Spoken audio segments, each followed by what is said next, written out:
नमस्कार, हिमाचल बुलेटिन में आपका स्वागत है। कोरोना के खिलाफ जीतेंगे हम यह लड़ाई, टीका लगवाने में ही है सबकी भलाई।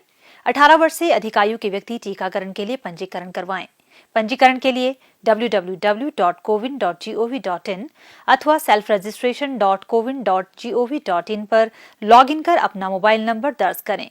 मोबाइल पर प्राप्त OTP नंबर दर्ज करें और सत्यापित करें। फॉर्म के अनुसार विवरण भरें और स्वयं को पंजीकृत करें। टीकाकरण के उपरांत भी 3 बहुमूल्य नियम अवश्य अपनाएं।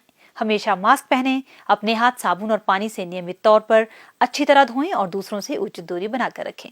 और अब पेश है आज के समाचार। मुख्यमंत्री श्री जयराम ठाकुर ने आज शिमला से वर्चुअल माध्यम द्वारा राज्य के उपायुक्तों, पुलिस अधीक्षकों, मुख्य चिकित्सा अधिकारियों, सभी चिकित्सा महाविद्यालयों के प्रधानाचार्यों और चिकित्सा अधीक्षकों के साथ प्रदेश में कोविड-19 की स्थिति की समीक्षा बैठक की अध्यक्षता की। इस अवसर पर मुख्यमंत्री ने कहा कि चिकित्सा जगत के लोगों को कोरोना संक्रमण की संभावित तीसरी लहर से प्रभावी तरीके से निपटने के लिए पहले से ही संभावित आवश्यकताओं और आपूर्ति संबंधित कार्य योजना बनानी चाहिए। श्री जयराम ठाकुर ने कहा कि दुनिया भर में यह अनुमान लगाया जा रहा है कि यदि कोरोना वायरस की तीसरी लहर आती है तो यह बच्चों के लिए चिंताजनक साबित हो सकती है। इसीलिए सभी स्वास्थ्य संस्थानों में बाल रोग वार्ड और सेवाओं को सुदृढ़ करने पर अधिक बल दिया जाना चाहिए। उन्होंने कहा कि बाल रोग से संबंधित स्वास्थ्य अधोसंरचना को मजबूत बनाने पर विशेष ध्यान दिया जाना चाहिए। उन्होंने कहा कि प्रदेश में गर्भवती महिलाओं के टीकाकरण की संभावनाएं तलाशी जानी चाहिए। मुख्यमंत्री ने कहा कि प्रदेश सरकार ने सभी हितधारकों के सक्रिय सहयोग से कोरोना महामारी की पहली लहर पर सफलतापूर्वक विजय प्राप्त की है और अब उम्मीद है कि प्रदेश धीरे धीरे दूसरी लहर से बाहर आ रहा है। उन्होंने कहा कि हमें अभी भी और अधिक सतर्क रहना होगा क्योंकि महामारी अभी समाप्त नहीं हुई है। श्री जयराम ठाकुर ने कहा कि सूचना, शिक्षा और संप्रेषण ने कोविड-19 से जुड़े भ्रम को दूर करने और लोगों को जागरूक करने में महत्वपूर्ण भूमिका निभाई है। उन्होंने कहा कि जनमत तैयार करने वालों, स्थानीय नेताओं और पंचायती राज संस्थाओं के निर्वाचित प्रतिनिधियों को इस संक्रमण से जुड़ी भ्रांतियों के बारे में लोगों को शिक्षित करना चाहिए। उन्होंने कहा कि जिन कोविड-19 समर्पित अस्पतालों में कोविड मरीज उपचाराधीन नहीं हैं, उन्हें अन्य बीमारियों के मरीजों की सुविधा के लिए डी-नोटिफाई करने के प्रयास करने चाहिए। इसी प्रकार राज्य सरकार द्वारा कोविड-19 के दृष्टिगत लिए गए निजी अस्पतालों को वियोजित करने के प्रयास किए जाने चाहिए।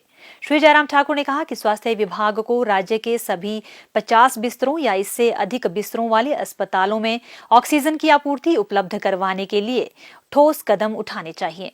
उन्होंने कहा कि ऑक्सीजन सिलेंडरों की उचित सूची और भंडारण सुनिश्चित किया जाना चाहिए। मुख्यमंत्री ने कहा कि लगभग 11,000 लोग अभी भी होम आइसोलेशन में हैं, इसीलिए उनके स्वास्थ्य मापदंडों की नियमित निगरानी के लिए उनके साथ समन्वय बनाए रखना आवश्यक है। वर्तमान में प्रदेश में 8 PSA ऑक्सीजन प्लांट कार्यशील हैं और 3 अन्य शीघ्र कार्यशील हो जाएंगे। श्री जयराम ठाकुर ने कहा, तो थोड़ा हमारा संक्रमण जब कम हो रहा है सूरत में, हमको अब पार्टिसिपेशन लोगों का लेना चाहिए। लोगों को टेस्टिंग के लिए जो है वो बढ़ाने के लिए टेस्टिंग, जहां खास तौर से जिसका जिक्र हम पहले भी कर चुके हैं। ये कैटेगरी तो ये है कि जो हमारे पास रिकॉर्डेड है वो है जो होम आइसोलेशन में आदमी है, पॉजिटिव आया है, वो हमारे पास रिकॉर्डेड है।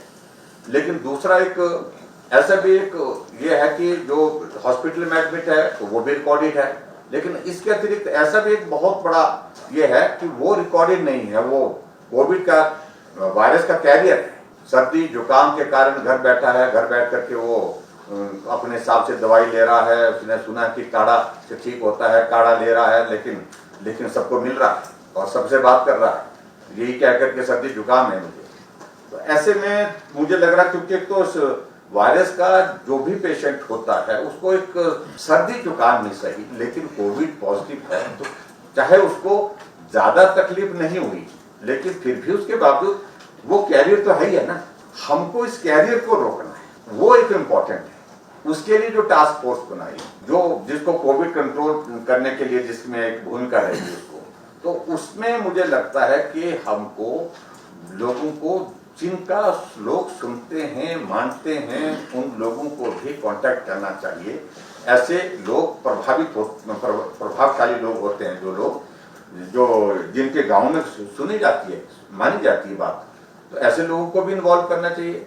और संभव हो सके तो उसमें जो कोविड पेशेंट रहे हैं और नेगेटिव हो गए हैं, जो एक पीड़ा के दौर में से गुजरे हैं, और जिनको अनुभव है कि कोविड क्या होता है, वो अपने अनुभव करना जिक्र करें लोगों के बीच में, ताकि वो समझे इस बात को किस तरह से उस जो आदमी कैरियर है उसको डिटेक्ट करना, और डिटेक्ट करने के बाद उसको कंटेन करना, कंटेन करने के साथ साथ में उसकी टेस्टिंग करना, टेस्टिंग करने के बाद फिर ट्रीटमेंट करना। ये सारा मुझे लगता है कि ये बहुत महत्वपूर्ण है। सभी अधिकारियों को, चाहे वो हमारे डिप्टी कमिश्नर है, एसपी है, मेडिकल इससे जुड़े हुए हमारे प्रोफेशन से जुड़े हमारे सीएमओज हैं, प्रिंसिपल हैं, डॉक्टर्स हैं, सब लोगों ने अच्छा काम किया है। अपनी ओर से ईमानदारी से काम करना, अच्छा काम करना, ये प्रयत्न हमारा होना चाहिए। मुख्यमंत्री श्री जयराम ठाकुर ने आज शिमला में कहा कि आबकारी एवं कराधान विभाग ने मई 2021 में कुल 500 करोड़ रुपए का राजस्व अर्जित किया है। यह राजस्व मई 2020 में अर्जित 310 करोड़ रुपए की तुलना में 61% अधिक है। मुख्यमंत्री ने कहा कि प्रदेश सरकार ने लोगों के जीवन यापन में संतुलन बनाते हुए वर्तमान महामारी की स्थिति को नियंत्रित करने के लिए ध्यानपूर्वक व्यापक कदम उठाए हैं। उन्होंने कहा कि मौजूदा महामारी के मद्देनजर करदाताओं को रिटर्न भरने में कुछ रियायतें दी गई हैं। इसके बावजूद विभाग ने मई 2021 में 185 करोड़ रुपए का राजस्व अर्जित किया, जो गत वर्ष के इसी माह में अर्जित राजस्व से 56% अधिक है। श्री जयराम ठाकुर ने कहा कि विभाग ने आबकारी मद के तहत मई 2021 में 48 करोड़ रुपए और वैट मद के तहत 234 करोड़ रुपए अर्जित किए। उन्होंने कहा कि पेट्रोल पंपों की कार्य पद्धति में कोई प्रतिबंध नहीं लगाए गए हैं, इसीलिए वैट राजस्व पर बहुत कम प्रभाव पड़ा है। उन्होंने कहा कि यदि अप्रैल और मई 2021 के कुल राजस्व 1147 करोड़ की तुलना गत वर्ष इन्हीं महीनों के 387 करोड़ से की जाए तो कुल अर्जित राजस्व में 197% की वृद्धि हुई है। मुख्यमंत्री श्री जयराम ठाकुर को आज शिमला में सुंदरनगर विधानसभा क्षेत्र की जनता और संगठनों की ओर से सुंदरनगर के विधायक राकेश जम्वाल ने मुख्यमंत्री कोविड-19 सॉलिडेटरी रिस्पांस फंड के लिए 1,29,600 रुपए के चेक और बैंक ड्राफ्ट भेंट किए। मुख्यमंत्री ने इस पुनीत कार्य के लिए आभार व्यक्त किया। स्वास्थ्य एवं परिवार कल्याण विभाग द्वारा दोपहर 2 बजे जारी बुलेटिन के अनुसार प्रदेश में कोरोना संक्रमण की जांच के लिए आज 2,766 लोगों के सैंपल लिए गए, जिनमें से 650 लोगों की रिपोर्ट नेगेटिव पाई गई है, जबकि 2,028 लोगों की रिपोर्ट आना बाकी है। अभी तक 19,25,239 लोगों की जांच की जा चुकी है, जिनमें से 17,32,657 सैंपल की जांच नेगेटिव पाई गई है। प्रदेश में कुल 1,90,485 लोगों में कोरोना वायरस के संक्रमण की पुष्टि हुई है, जिनमें से 1,75,438 लोग इस बीमारी से ठीक हो चुके हैं और 11,882 व्यक्ति उपचाराधीन है। हिमाचल बुलेटिन देखने के लिए सब्सक्राइब करें YouTube channel DPR Himachal, follow करें Twitter @DPRHP, लाइक करें Facebook page information and public relations department Himachal Pradesh, visit करें वेबसाइट www.himachalpr.gov.in। इस अंक में इतना ही। कल फिर होगी मुलाकात। दीजिए इजाजत। नमस्कार।